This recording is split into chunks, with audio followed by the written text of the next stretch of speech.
لا إله إلا الله وأشهد أن محمدا رسول الله وأشهد أن محمد رسول الله.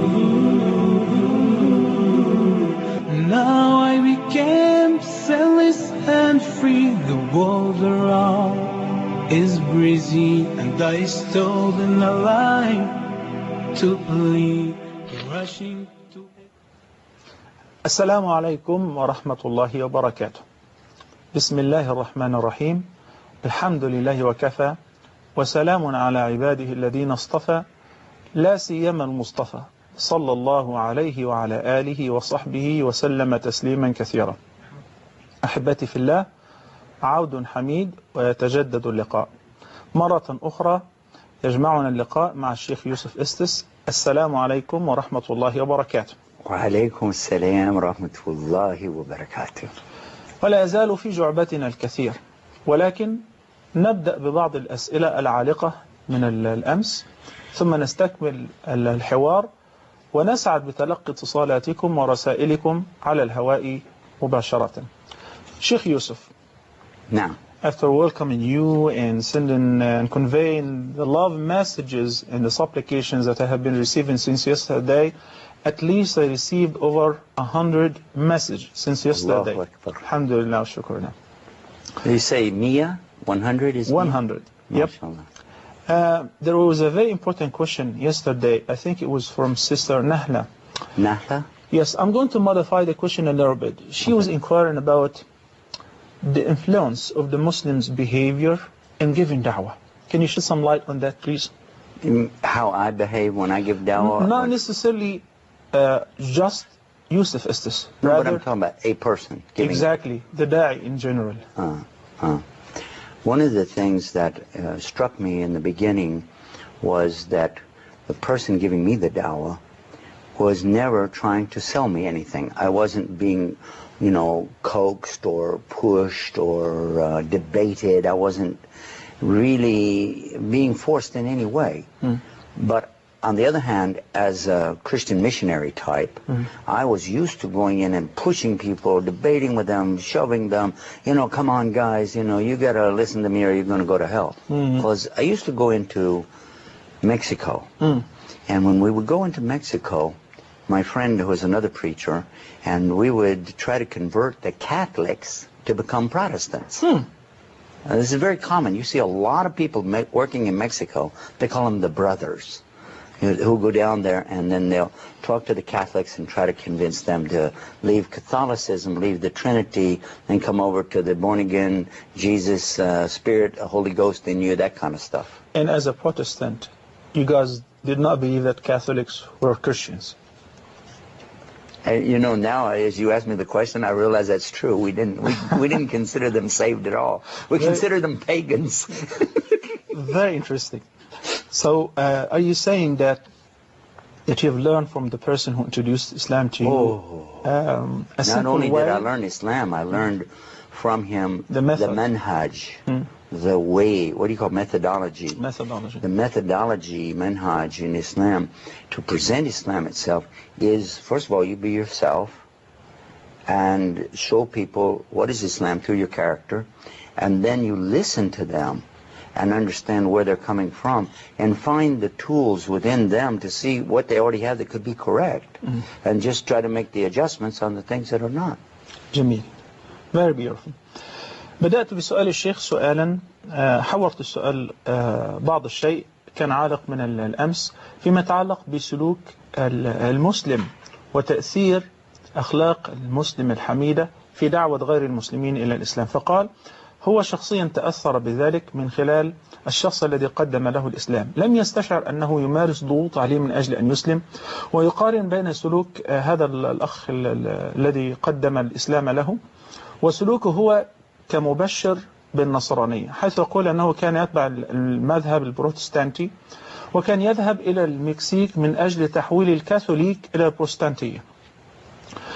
وسألت سؤال فيما يتعلق باعتقادهم فيما قبل أن يسلم في المذاهب الأخرى، حيث أنه كان يتبع المذهب البروتستانتي، قال أنهم كانوا يعتبرون غير البروتستانت غير مسيحيين.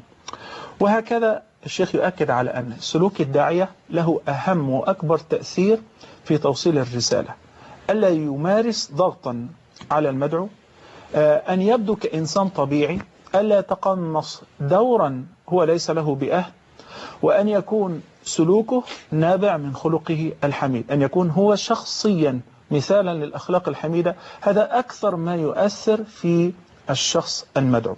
شيخ يوسف, everybody is very excited and interested to know about Muslims in the West, particularly in America. Yes. We do not consider America one country. It's a whole continent, and this is a fact. It's like 51 countries. So it's a huge place. And everybody is looking forward to know about the situation of Muslims in America with regards to whether they're freely worshiping Allah subhanahu wa ta'ala, they practice their worship with freedom, what are the obstacles in the face of da'wah, and also that how fast is da'wah spreading in the States? Well, first of all, I have not thought about what you said about the 51 different countries, but you might be right about that. I had not thought about that before. And when we talk about the Muslims in the United States, I was trying to first of all think about all the humans in the United States. It seems to me the division is more clear between big cities and smaller communities. That's true. I've always seen, this has been my observation, that between the larger groups of people and the smaller groups. Because when you go into the countryside where people are working day and night and efforts out in the fields and the physical efforts that they do and so on, the farmers, for instance, the ranchers, it seems like they're so busy that they don't really have time to sit around and worry about all the world situation. They're worried about their own. And then in the cities, though, there are more of those who are interested in politics, world economics, and the world at large. So they will have a whole different take on it. But by and large, for the most part, I would say the majority of the Americans do not have a good picture of Islam. That's what I would say. سؤالي للشيخ كان يتعلق بأحوال المسلمين عامة في أمريكا، وأنا أبدأ بالقول أن المسلمين في الشرق يهتمون بأحوال المسلمين في الغرب، حيث أن أمريكا ليست مجرد دولة، بل هي 51 دولة في دولة واحدة، وهي أكبر الدول على الإطلاق في العالم طبعا وأقواها بلا منازع، وهذا لا يختلف عليه اثنان. فقال الشيخ بدأ بتقسيم الأمريكان إلى نوعين: أهل الحضر وأهل القرى، أو كما نسميهم هنا البادية. فقال اهتمامات الناس تختلف تبعا لأماكنهم، فأهل القرى يهتمون بالزراعة والحرث وتربية المواشي، ولا يشغل بالهم كثير من الأحداث التي تدور حول العالم، فهم منغلقون. أما فيما يتعلق بمن يسكنون المدن الكبرى في أمريكا، فاهتماماتهم بالدرجة الأولى سياسية واقتصادية واجتماعية إلى غير ذلك. ولكن بصورة إجمالية الأمريكان ليس لديهم صورة جيدة عن الإسلام والمسلمين، وهذا طبعا مما لا شك فيه التأثير السلبي للإعلام الموجه. ونستكمل مع الشيخ. Please continue. And so what's the condition of the Muslims, which is the next part of your question. The condition of the Muslims in the United States, ever since I've been a Muslim, has always been excellent. Now, some people might question that, might even argue with it, but I'm saying excellent compared, because everything is relative to something else. Compared to the rest of the world, I would say that the American Muslims, like myself, who convert, have the best opportunities to learn their religion, practice their religion, and grow in their religion and share their religion with other people. Those are the points. Coming into it, learning about it, practicing it, and then sharing it with others. So I don't know another place for a convert. In other words, I'm coming to Islam. So from my perspective, I think that being right where I was fine. And I can but definitely agree to that. I definitely second that view. شيخ أيضا يقول بالنسبة لأحوال المسلمين في أمريكا، فيقول أن أحوالهم ممتازة نسبيا، وأقصد بكلمة نسبيا مقارنة بأماكن أخرى في العالم أجمع. فأقول كمسلم جديد تحول من النصرانية إلى الإسلام بعد أن كنت مبشرا بالنصرانية ودخلت في الدين الجديد، سنحت لي الفرصة أن أتعلم الدين وأمارس شعائر الدين بمنتهى الحرية، وليس ذلك فحسب بل أن أدعو لهذا الدين الجديد بمنتهى الحرية ويدخل الناس في هذا الدين أفواجا. وهو يقول أنا لا أكاد أذكر أن هناك دولة في العالم قد تسمح بهذا أو يسمح فيها بهذا مثل الولايات المتحدة الأمريكية. So what else you want to talk about? I would also make an observation of another point. And that is that we were many times told that we should go to another country to learn Islam. I was told to go to Maghreb. I was told to go to Yemen. I was told by some to go to Kuwait. Many people said go to Egypt. And the majority said go to Saudi Arabia. So because I really wanted to know Islam, I wanted to understand what I was getting into and how to practice better. Of course, any Muslim would. So I had this goal, you know, that I wanted to move to another country and learn the Arabic language, and I really thought that would be the answer. But Allah didn't make that happen. Going back in my mind and looking now, I say, oh my God, it was the best way it could have happened for me, because I learned Arabic right where I was. I learned about Islam and how to apply it where I was, and really from this standpoint, I think for me personally, it was the best possible way that it could be. To hang around in the States. To do, yeah, because one of the things about Islam is to learn how to be a Muslim wherever you are. Excellent. That's an excellent advice. Okay, let me share this with the viewers. يقول الشيخ بمجرد أن أسلم نصحه العديد من الإخوة الهجرة إلى بعض البلدان العربية. اقترح البعض المغرب، الكويت، اليمن، مصر، واقترح معظم الإخوة اقترحوا عليها السعودية من أجل تعلم اللغة العربية والدين إلى غير ذلك. وقال ولكن الله عز وجل لم يشأ لي ذلك، بل بقيت في الولايات المتحدة الأمريكية ولعل هذا كان خيرا لي، فلقد مكنه الله عز وجل من دراسة اللغة العربية. والشيخ بالمناسبة له موقع لتعليم اللغة العربية لغير الناطقين بها من خلال اللغة الإنجليزية أيضا، موقع كامل من أجل هذا. وتعمق في دراسة الدين والعقيدة والأصول إلى غير ذلك، كل هذا في الولايات المتحدة، حيث توفر لديه المدرسين والإخوة الذين يساعدونه في ذلك. ويقول لعل هذا الاختيار الإلهي كان أفضل اختيار له، حيث أنه تمكن من البقاء والتعلم والدعوة في نفس الحين في الولايات المتحدة الأمريكية. Now, yes, now let us look to the Muslims who are not indigenous, not someone like myself, being born in America, growing up in America. Whether, now, somebody who converts to Islam or is born in America as a Muslim, still they would have the same thing that, you know, we should work on being a Muslim where we are. I think the ones who have the biggest difficulty are the ones who are coming from other cultures, other nations and countries where they have an expectation of something from America, and then they also have certain concerns and fears even about coming to America. I'm a Muslim, what will they do to me? How will I be treated? And there really is something about this, because when you come and you have a problem with the language, people notice your accents right away. Another thing people notice is the way you appear, how you look. Your skin color is a big thing in our country. It's not, even though they talk about we don't have racism, it's still very racist in that way. Another thing is your clothing, how you dress. So when people are coming to America as Muslims, they will not have the same experience as those of us who are born there. That's true. Excellent. And this is a fact. Allow me to take some of the phone calls because I've been holding them. Then إن شاء الله make tarjuma for that and then we'll take the calls. طيب إن شاء الله الإخوة والأخوات المنتظرين على الهاتف اسمحوا لي أن أترجم هذا المقطع ثم إن شاء الله أخذ قسطا من تليفوناتكم.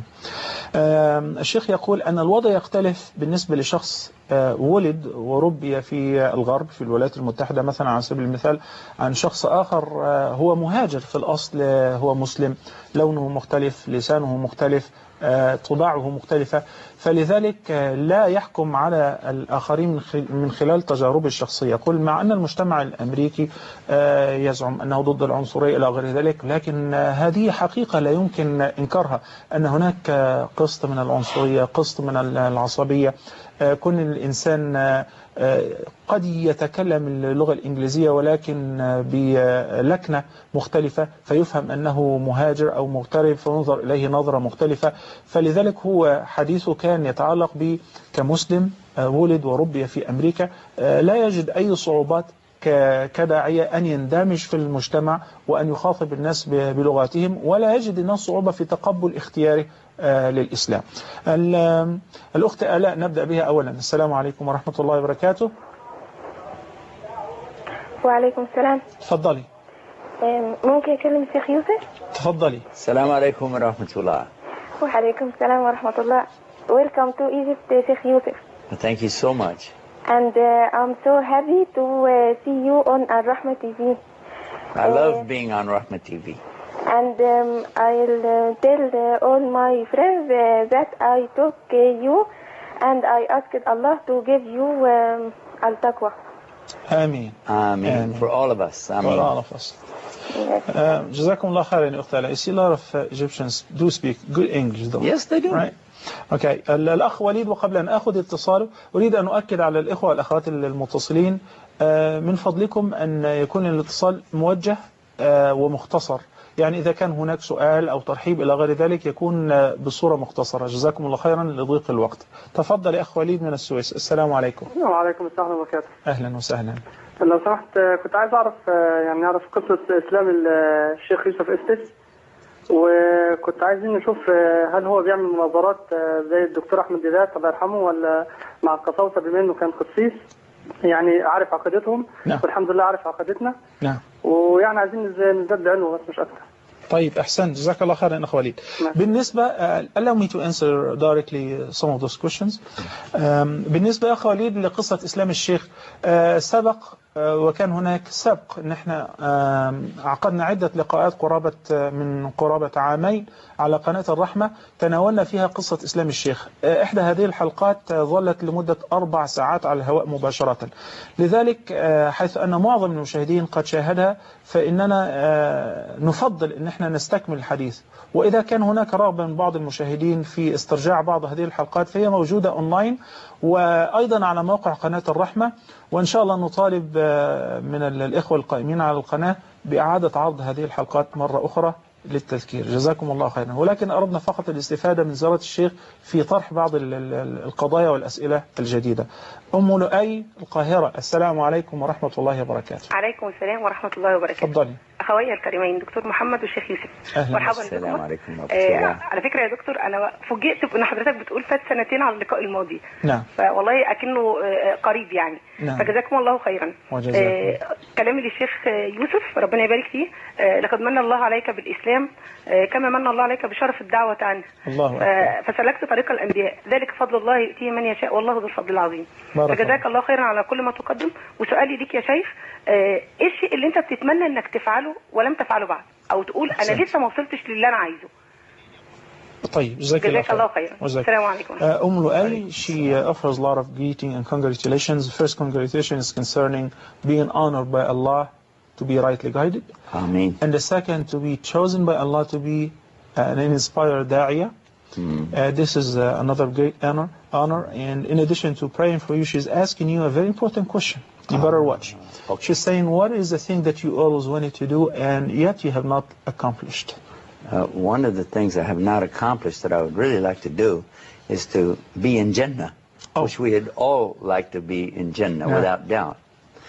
But there are some other goals. The biggest goal that I have right now, and I'm asking all of you who are there at home, wherever you are, to please make dua for the American Muslims and non-Muslims both, because we do have one very serious problem that some of us are working and in partnership together to solve. The problem of communicating the true message of Islam. We have a project called Guide US.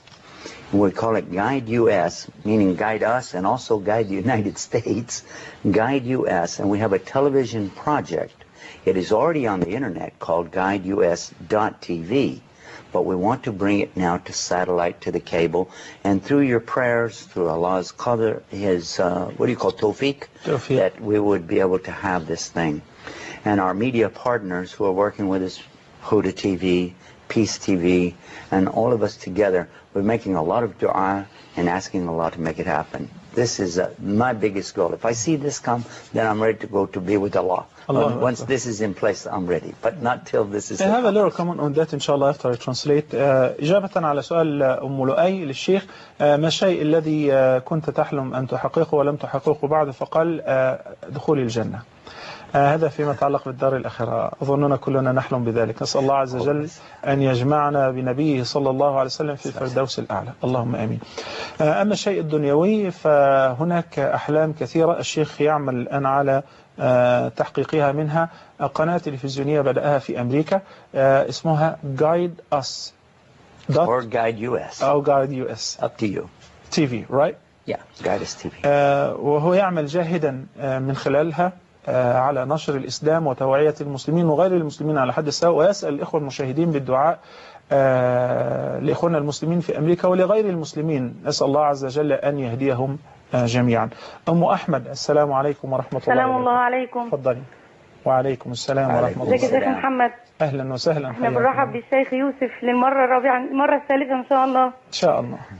بقول لحضرتك يعني احنا اللي هم الناس اللي هو المسلمين حاليا حاسه ان هم واخد الاسلام كوراثه، طلعوا انهم لقوا نفسهم مسلمين. الناس اللي هي لسه داخلين في الاسلام جديد، طبعا تحس فيه عزه كده يعني وكرامه كده اكتر من الناس اللي اتولدوا اقله، اللي اتولدوا مسلمين. تقصدي حرص على الدين اكثر ممن ولد في الاسلام، هذا صحيح. وانا بقول للشيخ يوسف للمره الثانيه، انا كنت عزمته قبل كده على اكل السمك. طيب إن شاء الله أبلغ. وإن شاء الله مرحبين بيه لو هو يعني يتفضل عندنا. إن شاء الله أبلغ.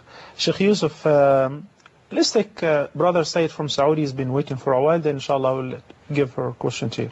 أخي سعيد من السعودية، السلام عليكم ورحمة الله وبركاته. وعليكم السلام ورحمة الله وبركاته. تفضل. أرحم الله منزلة النبي صلى الله عليه وسلم في الفردوس الأعلى. آمين آمين. وأرجو من سيد الفاضل الكريم أن يتقدم بنصيحة لي ولأمثال من أبناء المسلمين وشباب المسلمين بما وجده من حلاوة الإيمان، وجزاكم الله خيرا.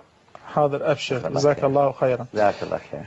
Ahmed was just wondering that why those who accept Islam, they were not born in Islam like those who are indigenously Muslims, are more keen, the reverts, are more keen to observe the religious commitment, and they're more keen to really take care of the religious commands more than those who are born in Islam.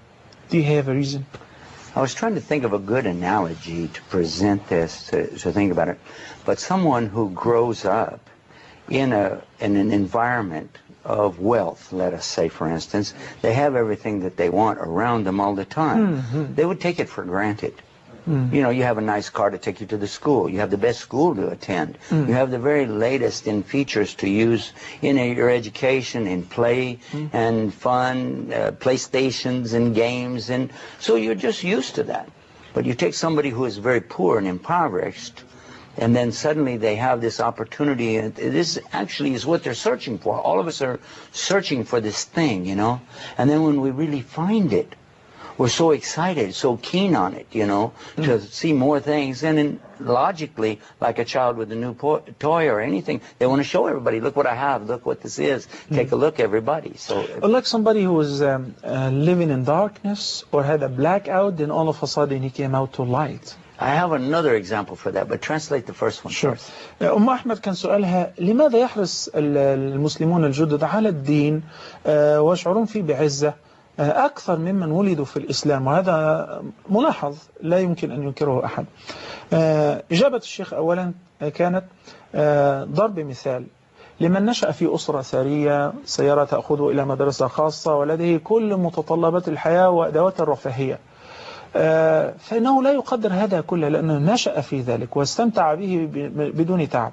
أما إذا جئت إلى طفل فقير نشأ في بيئة فقيرة فقر مدقع ثم مرة واحدة رأى الغنى والعز فإنه يحرص عليه ويتمسك به ويكون أشد حرصا من هذا الذي استفاد من هذا الغنى بدون أي جهد ولا تعب. هناك أمثلة كثيرة يمكن ضربها ولكن المخرج ينوه على أنه لابد أن نأخذ فاصلا. طيب إخوتي أحبتي في الله، فاصل قصير ثم نعود إن شاء الله عز وجل بعد الأذان. أستودعكم الله الذي لا تضيع ودائعه، انتظرونا. السلام عليكم ورحمة الله وبركاته.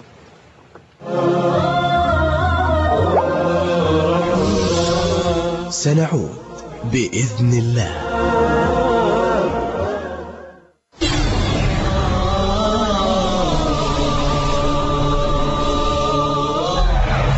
حان الآن موعد أذان العشاء.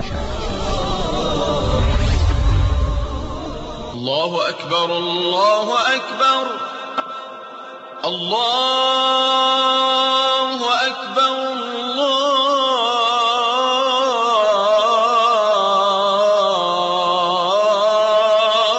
الله أكبر. أشهد أن لا إله إلا الله.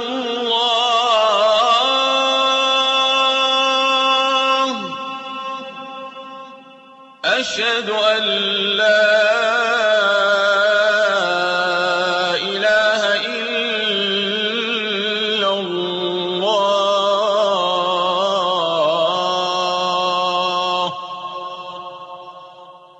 أشهد أن محمد رسول الله.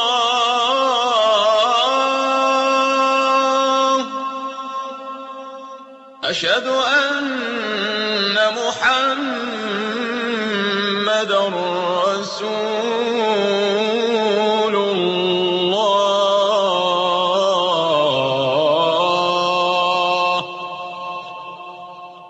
حي على الصلاة.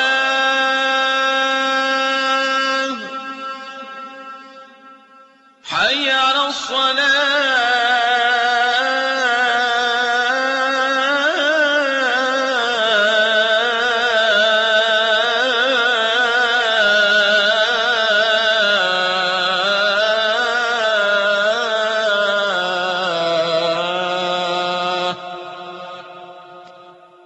حي على الفلاح.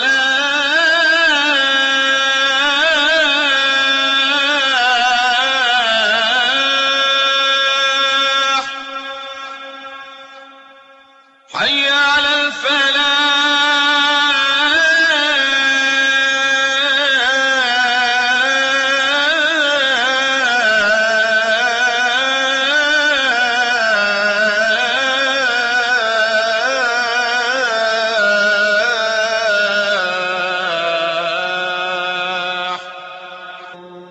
الله أكبر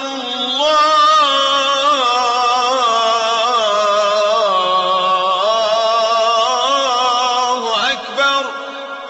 لا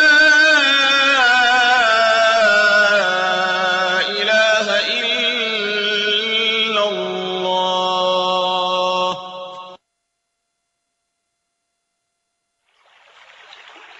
اللهم صل على محمد وعلى آل محمد كما صليت على إبراهيم وعلى آل إبراهيم. اللهم بارك على محمد وعلى آل محمد كما باركت على إبراهيم وعلى آل إبراهيم إنك حميد مجيد. اللهم رب هذه الدعوة التامة والصلاة القائمة آتي محمدا الوسيلة والفضيلة وابعثه اللهم المقام المحمود الذي وعدته. الرحمة وسط وأصول وصحابة هدي ورسول وسلام يرقى بالدنيا والعفو لدينا مأمول.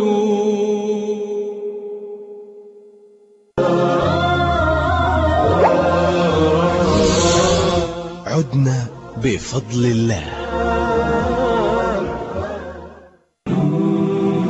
وأشهد أن لا إله إلا الله أشهد أن لا إله إلا الله وأشهد أن محمدا رسول الله وأشهد أن محمد رسول الله.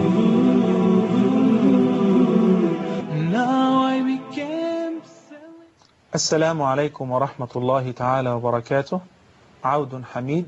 أحبتي في الله، لدينا سؤال مهم من الشق الأول من الحلقة وجه إلى الشيخ بخصوص نصيحة لعموم المسلمين، ولكن قبل أن أطرح السؤال على الشيخ لدينا عدة متصلين، إن شاء الله نأخذ بعض الاتصالات ثم نستكمل. الأخت أم أفنان، السلام عليكم ورحمة الله وبركاته.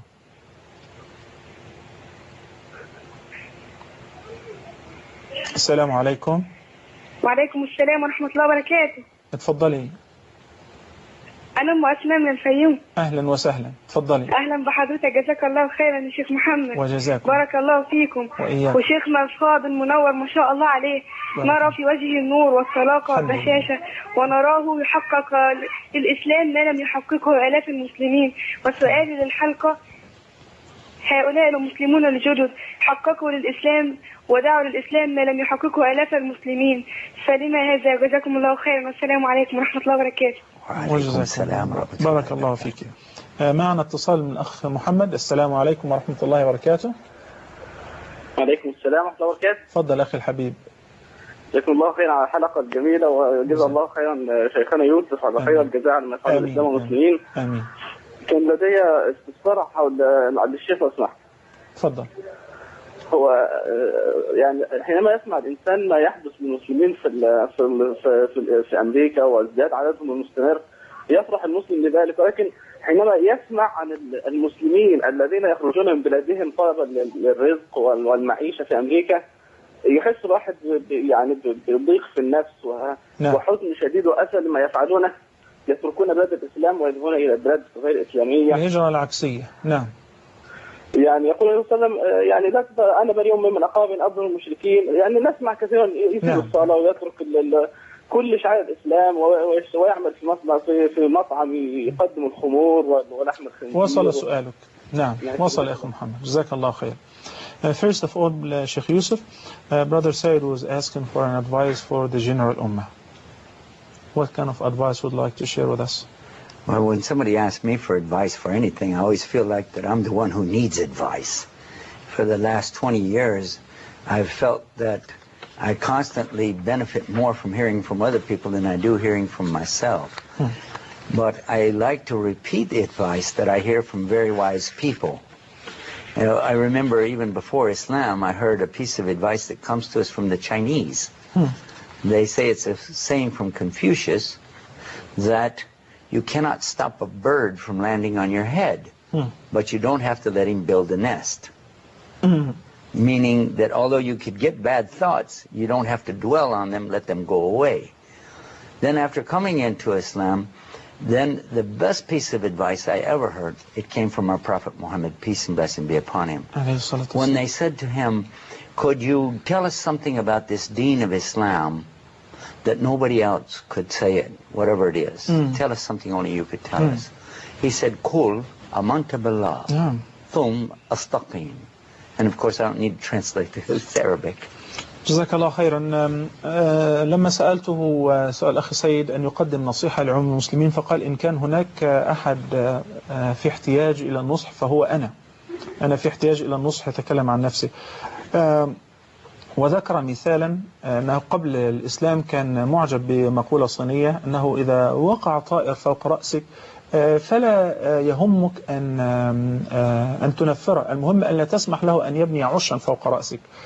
هو يقصد بذلك إذا شغل خاطرك وفكرك بعض الأفكار السيئة في متعلق بمعاصي، يجب ألا تتحول هذه الأفكار إلى أفعال. فاحرص ألا تخالط هذه الأفكار السيئة ولو كان مجرد فكر، لأن الله عز وجل لا يؤاخذ على ما يضر بالخلد إلا إذا تحقق فعلا. احرص على ألا يتحول هذا التفكير في المعصية إلى فعل. طبعا الشيخ ابن القيم عليه رحمة الله باب في ذلك في غاية الأهمية، أنصح بقراءته فيما يتعلق أن الإنسان يجب أن يطرح من خاطره الأفكار السيئة وألا يتمادى في مجرد التفكير، لأن الفكرة ما تلبث أن تتحول إلى خاطرة ثم تشغل بال الإنسان ثم تحول بعد ذلك بفعل كثرة التفكر فيها إلى عمل. فيقول سئل النبي صلى الله عليه وسلم بعد أن أسلم، يقول أفضل نصيحة أنصح بها نفسي إخوتي المستمعين هي سئله النبي صلى الله عليه وسلم، سأله سائل قال له قل لي في الإسلام قولا لا أسأل عنه أحدا بعدك، فقال صلى الله عليه وسلم قل آمنت بالله ثم استقم. أخونا فوزي من تونس، السلام عليكم ورحمة الله وبركاته.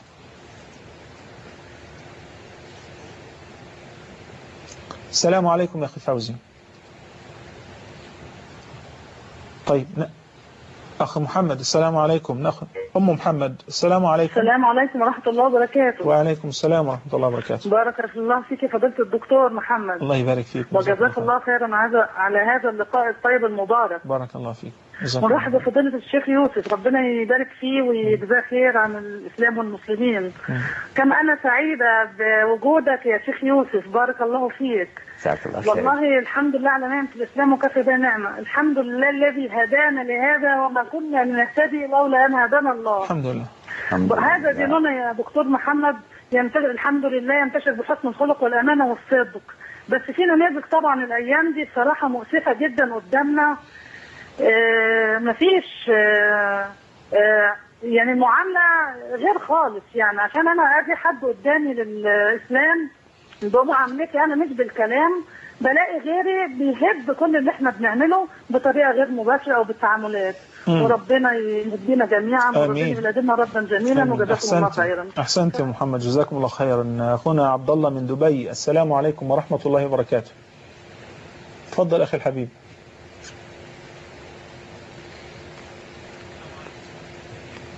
Well, Sheik Yusuf Muhammad was contemplating the idea that unfortunately some Muslims through their misbehavior are misrepresenting Islam and are demolishing a great deal of what some of the good Muslims and the good preachers are trying to build up. So what's your comment on that? And also we have a caller who is asking about the opposite migration. Why the Prophet ﷺ ordered people to migrate from the land of disbelief where they cannot really offer and perform their religious duties freely. We find many Muslims are eager to travel to non-Muslim countries in order to make a better living, etc. So what do you think of that? Which question did you like to do first? I'll go with the latter one first because it was presented first, then we'll take Muhammad's question. When we talk about hijrah, making hijrah, I've heard this ever since I've been Muslim, and people telling me, brother, you have to make hijrah. This is just a small group of people. You have to make hijrah out of here. Now, because I was so simple in Islam, I didn't even stop to think of some very obvious things. The person telling me to make hijrah, he himself is... He had made hijrah to the United States. Yeah. He's saying, get out of this land of the kuffar. They are kuffar. They will, you know... But it didn't hit my mind, then what are you doing here? And they would say insulting things, and, you know, we have to tear down this and build up Islam, and we have to... So there were some people saying that. Not the majority, a few in the ones who don't have... Oh, by the way, who are the ones with the big mouth making all the trouble? Yeah. Almost all of them are young shabab who don't really know Islam. They just woke up to Islam maybe in the last few weeks or months. They just now got a brand new beard, you know. And of course they know some Arabic and they're out here, have to do. And another problem is they don't have a job and they're not married. These are common denominators. Common denominators. Yeah. So they've got a lot of energy, a lot of frustration. They're not happy with their situation. So they're going to bring this out as though it's Islam. And it's not Islam. That was a nice comment. But what is the answer to the question that what do you think of those who are trying to migrate to... The Prophet _, is our example. Let us always go back to that. When I'm not sure about any answer, I want to go back and review. You can't do it if you don't know the Sirah of Rasul. So that's the first thing. We study the Sirah. Study the Sirah. Study the Sirah. If you don't know it, study it. Go to the scholars and find out what he did. Let us look at the time of Rasul in Mecca. In Mecca, he ordered them to leave where they were to another land. But he didn't say go from Dar al-Kufr to Dar al-Iman. He said go from here across the water over to the Christian land. Yes or no? Yeah, true. Because it was the only available place as a safe haven for Muslims. So they went to a Christian land. So I use that as the example right away. If a Christian land is safer than where you are, then this is not wrong to do it. What are the measures of safety? Well, that is be up to your scholars in your area to define it. I don't try to do that. But if you find yourself in an unbearable condition, then Allah makes a way for you to go to a bearable condition. This is in Islam. We should do that. But just for simple economical reason, just leaving... I'm not going to say, because some people... Another point about Islam is that economics is part of our deen. And if somebody needs to do something for money to have a better life for their family, I have no problem with this, because Islam is not telling me to live like a monk in the desert and eat locusts. That's right. That's right.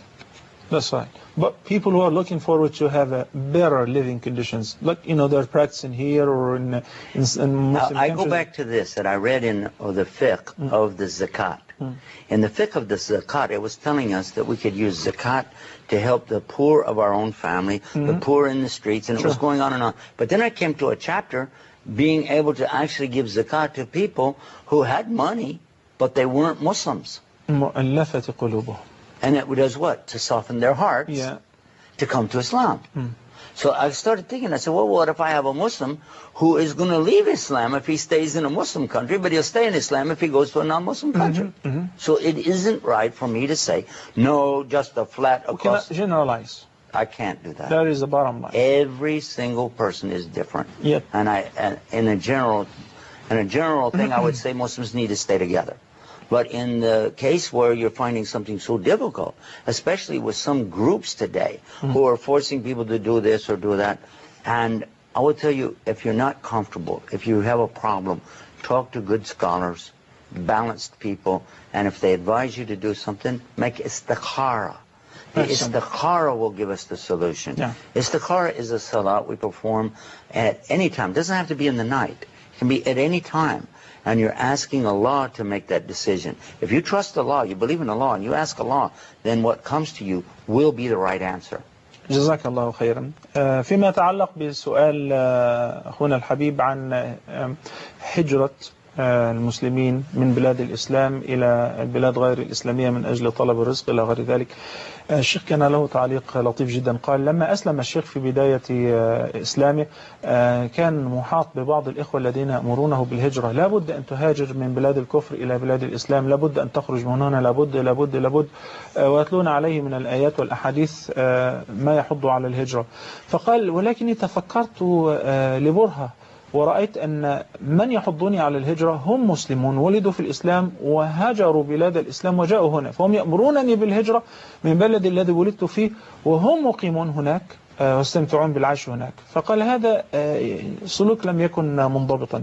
فيما يتعلق بالسؤال الآن في حكم هجرة المسلمين من بلاد الإسلام إلى بلاد غير الإسلامية من أجل طلب العيش، قال هذه المسألة لا يمكن أن ينص فيها على حكم عام يطبق على سائر الناس، لكن هناك أحوال مختلفة وأنا أتفق معه في ذلك. فقال لابد لكل إنسان أن يسرد حالته على شيخ متفقه أو واحد من الأئمة، لأن هناك أناس مضطهدون في بلادهم أو هناك أناس ضاقت بهم أرزاقهم ولا يكادون يجدون قوت يومهم، أو هناك أحوال خاصة تدفع البعض للهجرة، فلا يمكن تعميم حكم معين، ولكن كل إنسان يرجع إلى شيخه وأيضا يستخير الله عز وجل قبل أن يتخذ قرارا بهذا الشأن. أم خالد، السلام عليكم ورحمة الله وبركاته، وأنا أسف لطول الانتظار.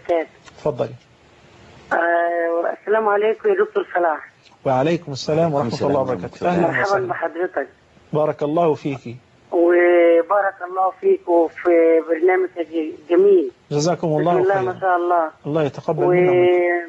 أنا سعيدة جدا اللي يعني في حلقة مترجمة بالإنجليزي على قناة الرحمة، وربنا يقدرك على فعل الخير بإذن الله. وانتظروا إن شاء الله اللغة الفرنسية أيضا بإذن الله.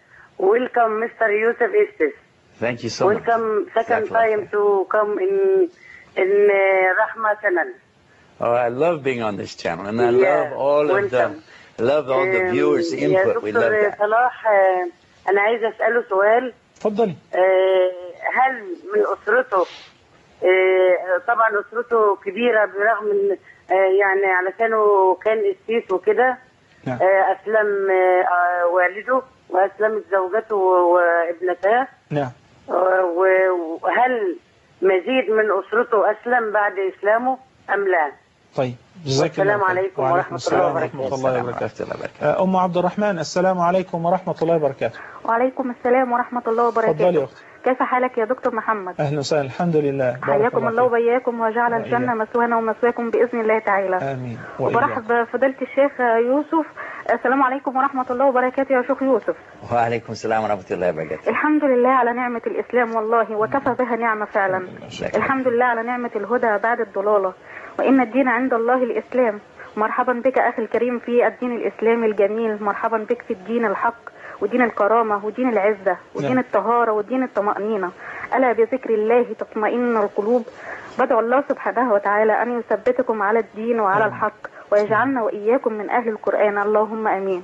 وجزاكم الله خيرا. السلام عليكم. وعليكم السلام ورحمة الله. She said it all. MashaAllah. Alhamdulillah. Muhammad's question, which I presented earlier concerning the misbehavior, the bad attitude of some Muslims who are unfortunately misrepresenting Islam and leading to big damage, while others are trying to construct, they do destroy. I would like to go back a little bit to what I was saying earlier about those particular people who are shouting and hollering, make all the noise. They go in the streets with their posters and banners and down with the West and down with the kuffar and death to the infidels or whatever. Okay, these people obviously don't represent Islam and they don't represent common sense. There are issues that are very serious that Muslims should demonstrate about, without a doubt, without a doubt. But it should be under the direction of a knowledgeable person who not only knows Islam, but knows the conditions of where you are and what would be the most effective, that would get results, not just to become famous for going out and saying stupid things, but to get positive results, whether it's dealing with governments, other groups, media. Whatever the problem is to have a constructive plan on how to solve the issues and cooperate together, because all of us have to share the planet. Make sense? It does, but I guess the sister was not really inquiring pertaining this issue, rather But this is where it starts. That's true, absolutely. It starts. Yeah. Again, I want to go back a little bit because about the people making hijrah to different places. If Muhammad Abdulrahman had not come to the United States to seek work in business, because he only came for business. He said it himself. You heard him say it. He only came for business, not for dawah. Yet he found himself in a position to give dawah, and he knew how to talk to people. And through his business connections, he was able to help other people besides me to come into Islam and see the truth and beauty of this deen. Had he not done so, where would we be today? And the thousands upon thousands that we've been able to help get to Islam would never have happened had he not done that. So I encourage everybody to consider what is the most practical for their situation.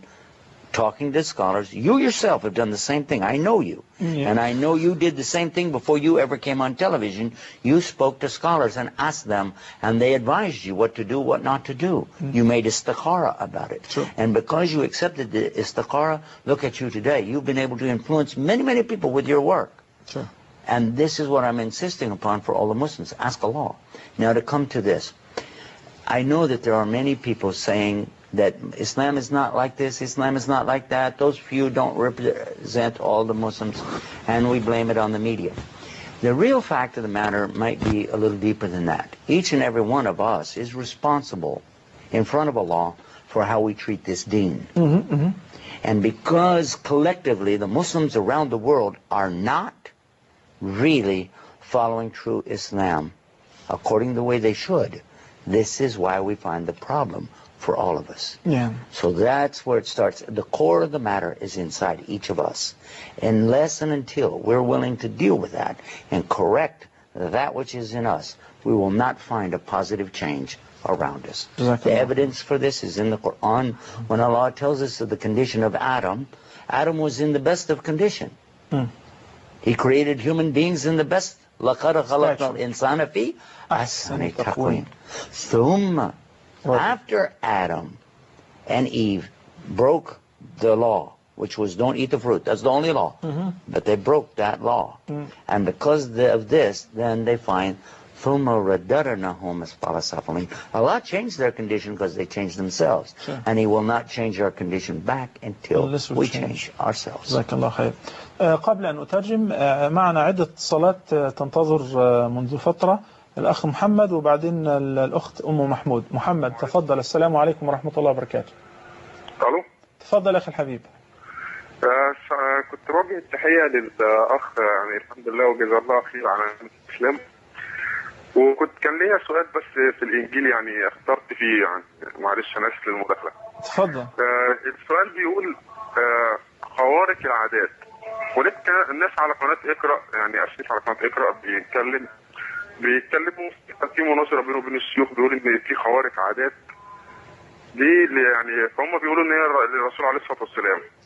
ففي اللي عندهم في الإنجيل بيقولوا لا دي خوارق العادات مختلفة يعني في حاجة خارقة للعادة الإنسان لازم يظهر بيها. فأنا أرجو يعني لو في أي بيان عنده بالنسبة للأمر ده. أنت تتكلم عن المعجزة يا أخ محمد. هل تتكلم عن المعجزة التي هي خارقة للعادة التي أيد الله عز وجل بها الأنبياء والفرق بين المعجزة في القرآن وفي الإنجيل؟ هذا ما تتكلم عنه؟ تسمعني؟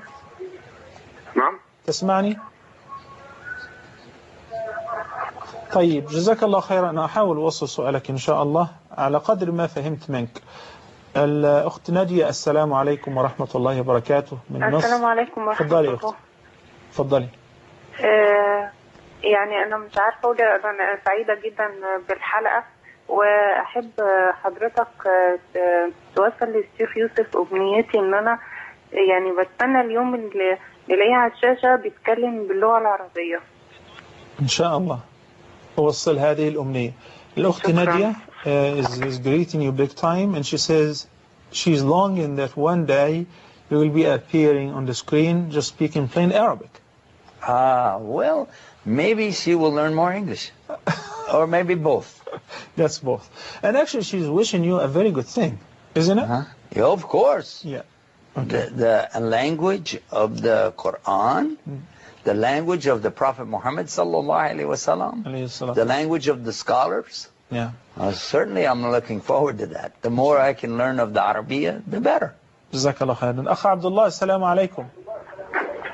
السلام عليكم ورحمة الله وبركاته. وعليكم السلام ورحمة الله وبركاته. بارك الله فيك أخي محمد صلاح. وفيكم بارك الله فيك. ونفع الله بك. وفي البداية أسلم على الشيخ يوسف. نعم تفضل. كيف حالك يا أخي يوسف؟ السلام عليكم ورحمة الله. السلام عليكم ورحمة الله. عليكم السلام ورحمة الله. في البداية أهنئك على نعمة الإسلام وكفى بها نعمة. وأسأل الله تعالى أن يثبتنا وإياك على الحق. فنحسب وجهك الكريم يذكر بالله. بالنسبة للسؤال بارك الله فيك يا محمد صلاح. تفضل. لفضيلة الشيخ أريد أن أسأله عن قول ابن تيمية رحمه الله إن في الدنيا جنة لم يدخل جنة الآخرة. جيد جيد. فهل هو أحس بهذا الإحساس؟ نعم. جزاك الله خيرا. بارك الله فيك. وصل سؤالك. الأخت أم فارس وإن شاء الله لعل يكون هذا الاتصال آخر اتصال حتى نتمكن من إجابة باقي الأسئلة قبل انتهاء الوقت المحدد للحلقة. أم فارس السلام عليكم. وعليكم السلام ورحمة الله وبركاته. تفضلي يا أختي. بارك الله فيكم يا دكتور محمد. وفيكم جزاكم الله خير. وبارك الله في كل عمل تقوم به في سبيل الدعوة إلى الإسلام لغير الناطقين بالعربية. وجعله الله في ميزان حسناتكم. اللهم آمين. أسأل الله يتقبل منا ومنكم. وجزاكم الله خير الجزاء على استضافة الداعية إلى الله الشيخ يوسف اسtes والله الذي أسعد القلوب بدخوله معنا تحت راية الإسلام. الحمد لله. السلام عليكم ورحمة الله وبركاته. وعليكم السلام ورحمة الله بارك الله فيكم. أختي. وسعداء جدا بوجود حضرتك معنا في مصر الحبيبة وفي قناة الرحمة خاصة يعني. رفع الله قدركم واسمكم وعملكم في السماوات بالقبول وبحب المسلمين لكم في كل مكان. لي سؤال لو سمحت حضرتك. تفضل. اللهم صل على النبي. ما هو شعوركم بعد دخولكم في الإسلام كفرد وبعد أن نطق الشهادة أمامكم وعلى يديكم العشرات واعتناقهم الإسلام وفرحتكم بالحديث الذي قال فيه رسول الله صلى الله عليه وسلم لئن يهدي الله بك رجل خير من حمر النعم. بارك الله فيك يا أخت أم فارس. والسلام عليكم ورحمة الله. بارك الله فيك. في الدقائق القليلة الباقية إجابة على سؤال أم محمد فيما يتعلق بأن سوء خلق بعض من ينتسبون للإسلام له أثر تدميري في هذا البناء الذي يحاول الدعاء بناءه ودعوة غير المسلمين الإسلام ودعوة المسلمين إلى الالتزام بالإسلام. فأجاب الشيخ قائلا دائما نحمل الإعلام المسؤولية عن تشويه صورة الإسلام والمسلمين، ولكن لابد أن ننتبه إلى حقيقة مهمة، أن هناك حقائق، هناك سوء تصرف وسلوك ممن ينتسبون إلى الإسلام يعول عليه أعداء الإسلام وينشرون هذا ويعممونه وكأنه يتعلق بكل المسلمين. وذكر أن انحطاط أحوال المسلمين حاليا لم تأتي من فراغ. ضرب مثالا أن الله عز وجل لم يأمر آدم وحواء إلا بأمر واحد، لم ينهاهم إلا عن شيء واحد، لم ينهاهم إلا عن ثمار شجرة واحدة فقط، وكانوا يعيشون في رغد ونعيم وقرب من الله عز وجل في الجنان. فلما عصوا هذا الأمر انحدر بهم الحال وهبطوا إلى الدنيا وعوقبوا. فقال أن الله عز وجل لا يغير ما بقوم حتى يغيروا ما بأنفسهم. فإذا غير الناس ما أمرهم الله عز وجل به ولم يلتزموا أمره فإن أحوالهم تسوء. وهكذا لا سبيل إلى العزة والرجوع إلى تصدر القيادة مرة أخرى إلا بالتزام المسلمين بسلوك النبي الكريم صلى الله عليه وسلم. Muhammad was asking about the difference between a miracle which is an extraordinary act in the Quran versus or karamat. The mu'ajiza is a little different than the karama. Yes. Because the miracle is only exclusively to support the prophets versus the karama he may support any awliya. So is there any difference with regards to the miracle concerning the Quran and the Bible? If it is a long subject, perhaps we can postpone it till tomorrow. What do you think? It's very simple. Okay. Inshallah. Bismillah, alhamdulillah, wa salatu. First of all, we as Muslims immediately believe that Allah Tanzala sent down the Quran, and it is the last and final revelation. You all know that better than I do. It is mu'ajiza, but it still exists today. Each and every one of the revelations ever sent, ever since the beginning. I believe that we think Idris may be the first one to ever read and write. To write and bring to us this written message, if you will. But always what comes from Allah is mu'ajiza. What comes from Allah is mu'ajiza because we can't do what Allah does. So when these different books or different recitations came, they were mu'ajiza. But Allah did not order these to be preserved like He did the Quran. So the people either forgot them, lost them, or misplaced, whatever, changed, corrupted. They die with the prophets. I'm sorry? They die with the prophets. I mean, because where is Moses stuck? Exactly. Actually, the Bible itself says in it that they lost all of this during the Babylonian exile. When the non-Muslims of that time took the Muslims then, which was the Jewish, the children of Israel, out of Jerusalem and took them into what is now Iraq and places like this, then they were in exile. It was Babylon. Okay, Babylonian exile. And it says they lost the Ark of the Covenant and all of its contents, which would be the stick of Moses, or what they called Aaron's rod, and the different texts and whatever their scholars had, it was gone. So even if they had anything, it was all gone. So what came with Allah at the beginning, and of course, it's mu'ajiza. But anything we have today of the Bible is definitely not. It's not even today weak hadith. According to the scholars themselves, and we have it on one of our websites, very clear, the biggest of their scholars, who used to be a Bible preacher himself, after studying and looking at manuscripts, he said, today, we do not even have a copy of anything of the original Bible. Then he went on to say, we don't have a copy of a copy of a copy of a copy of a copy of anything original of any manuscript. And he left Christianity completely. So basically, that's Bart Aram. Bart, B-A-R-T-E-H-R-A-M. And who's Bart Aaron? He is in Chapel,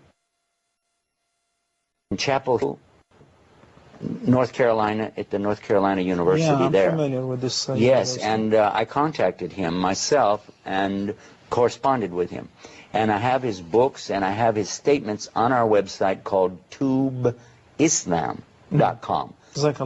Not YouTube, tubeislam.com. Just type in B-A-R-T, Bart, in the search engine, and you'll have it all in front of you. He tells you all of this. الشيخ يتكلم عن المعجزة في الإسلام وفي القرآن خاصة بالمقارنة بالإنجيل، وقال المعجزة هي أمر خارق للعادة يؤيد الله عز وجل به مدعي النبوة أو يظهره على يد مدعي النبوة، وفرق بين المعجزة والكرامة، وهذا أمر المشايخ يفصلونه بالتفصيل. ولكن يقول أنه لم يبقى من المعجزات الحسية أي معجزة على الإطلاق إلا القرآن، فهو المعجزة الخالدة.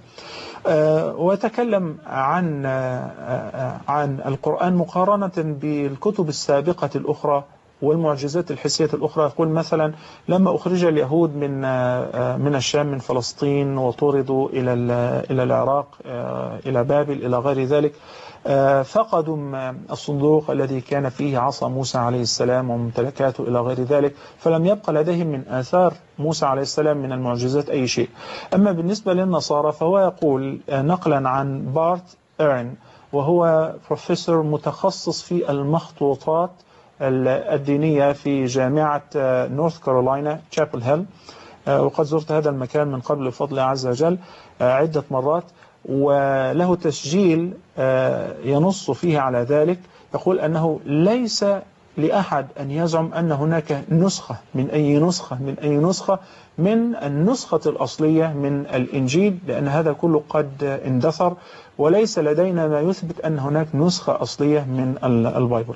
إلى هذا أحبتي في الله، لوددت أن احنا نستكمل أكثر وأكثر، ولكن على وعد أن نلتقي بكم غدا بإذن الله عز وجل في سهرة الخميس نجيب عن بعض الأسئلة التي تتوالى تباعا، وعلى وعد إن شاء الله عز وجل أن احنا نتناول سؤال أم فارس من القاهرة والأخ عبد الله قبل ذلك فيما يتعلق بجنة الدنيا وهل عاشها الشيخ يوسف إلى غير ذلك.